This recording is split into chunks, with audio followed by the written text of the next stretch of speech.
मेरे बहुत ही प्यारे भाई नूर माई उन्हें नजर के ਉਹ ਤੰਗ ਆ ਸਾਡੀ ਦੋਸਤੀ ਤੂੰ ਅਸੀਂ ਕੀਤਾ ਤਾਂ ਹੀ ਆਜ਼ਾਦ ਏ ਉਹਨੂੰ ਸ਼ੌਕ ਹੈ ਉੱਚੀਆਂ ਸੰਗਤਾਂ ਦਾ ਅੱਲਾ ਕਰਨੇ ਸ਼ੌਕ ਆਬਾਦ ਏ ਭਾਵੇਂ ਦਿਲ ਦੇ ਸ਼ਹਿਰ 'ਚ ਗਮੀਆਂ ਹਨ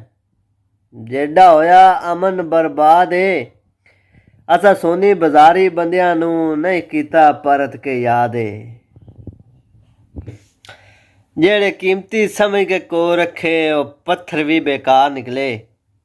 ਤੇ ਜਿੰਨਾ ਪਿਆਰੇ ਤੇ ਸੀ ਮਾਣ ਸਾਨੂੰ ਉਹ ਪਿਆਰ ਵੀ ਵਕਤ ਗੁਜ਼ਾਰ ਨਿਕਲੇ ਤੇ ਜਿਨ੍ਹਾਂ ਨੂੰ ਸਮਝਦੇ ਸੀ ਅਸੀਂ ਆਪਣਾ ਉਹ ਸਾਲੇ ਹਰ ਇੱਕ ਦੇ ਵਫਾਦਾਰ ਨਿਕਲੇ